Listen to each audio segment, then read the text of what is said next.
Di balik gulungan ombak samudra yang biru legam, tersimpan sebuah rahasia yang terkunci selama berabad-abad. Banyak yang menyebutnya penguasa, banyak yang memujanya sebagai ratu. Namun, siapakah ia sebenarnya sebelum mahkota karang melingkar di kepalanya? Kali ini, kita tidak hanya bercerita tentang mitos, tapi kita akan menyingkap tabir sejarah tentang siapakah sebenarnya di balik sosok Ratu Pantai Selatan, yaitu Nyi Roro Kidul. Mari kita telusuri jejak kaki yang hilang di pasir pantai.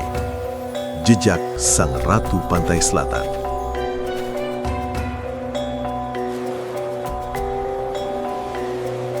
Nyi Roro Kidul adalah tokoh legendaris yang identitasnya sering dikaitkan dengan bangsawan dari kerajaan-kerajaan besar di tanah Jawa. Namun dari riset mendalam, ternyata terdapat kaitannya dengan tanah Pasundan. Jadi sebenarnya, siapakah sosok di balik Ratu Pantai Selatan ini?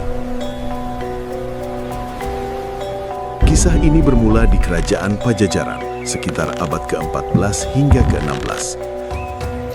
Raja yang berkuasa saat itu adalah Prabu Siliwangi. Dalam beberapa versi disebut sebagai salah satu raja penerus Jayadewata.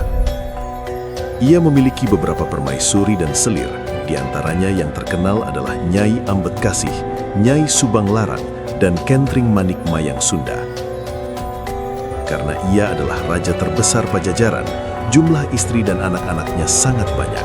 Konon mencapai 151 orang menurut naskah kuno. Prabu Siliwangi memiliki seorang putri kesayangan bernama Putri Kandita.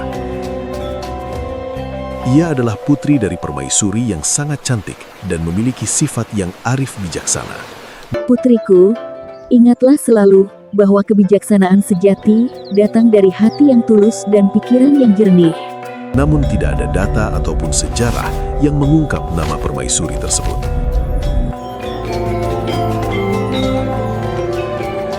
Dalam versi umum, Kandita adalah putri tunggal Raja Munding Wangi dari Galuh Pakuan. Karena kecantikannya, ia dijuluki Dewi Srengenge, dalam Jawa, Dewi Matahari.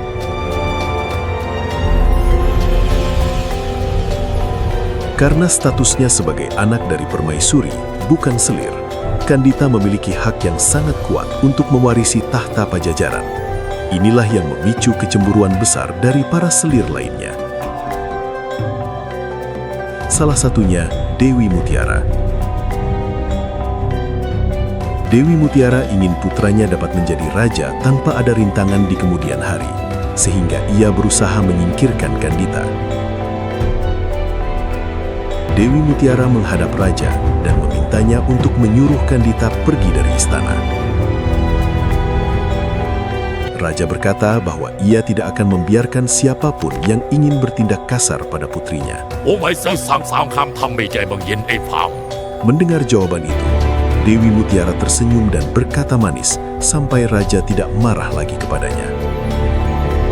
Keesokan harinya, sebelum matahari terbit, Dewi Mutiara mengutus pembantunya untuk memanggil seorang tukang tenung. Omane Satan, wale, wale, wale.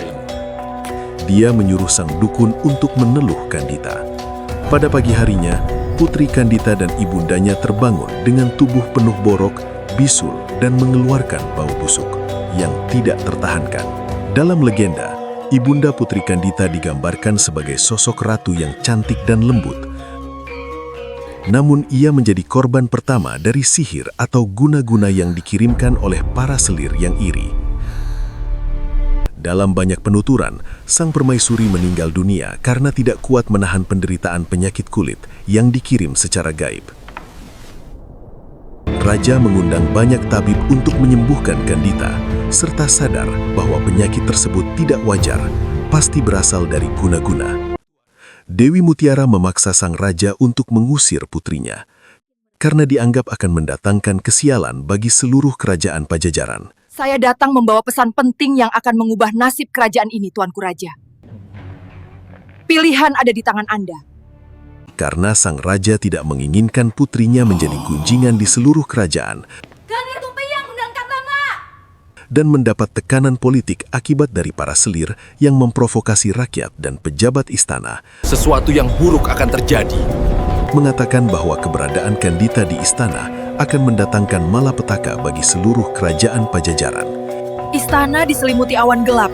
Pertanda apa ini? Ia terpaksa menyetujui usulan Dewi Mutiara untuk mengasingkan putrinya dari kerajaan. Akhirnya, Kandita berkelana sendirian tanpa tujuan dan hampir tidak dapat menangis lagi. Ia tidak bendam kepada ibu tirinya, melainkan meminta agar Sang Hyang Kersa mendampinginya dalam menanggung penderitaan. Hampir 7 hari dan 7 malam, akhirnya ia tiba di Samudra Selatan. Air samudra itu bersih dan jernih, tidak seperti samudra lain yang berwarna biru atau hijau. Tiba-tiba ia mendengar suara gaib yang menyuruhnya terjun ke dalam laut selatan jika ingin kesembuhannya kembali. Ia melompat dan berenang.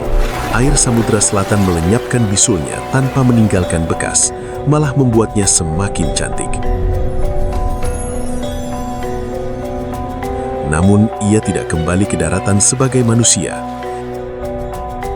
Ia diangkat oleh kekuatan gaib dan makhluk halus di sana untuk menjadi ratu mereka dan memiliki kuasa atas Samudra Selatan. Dan menjadi seorang dewi yang disebut Nyi Roro Kidul yang hidup abadi, khususnya kawasan pantai Palabuhan Ratu yang dikaitkan dengan legenda ini. Jadi, apakah sosok Nyi Roro Kidul merupakan hanya sebuah legenda mistis atau memang fakta sejarah dari kerajaan-kerajaan sejak zaman dahulu? Komen di bawah dan jangan lupa share dan subscribe untuk konten selanjutnya.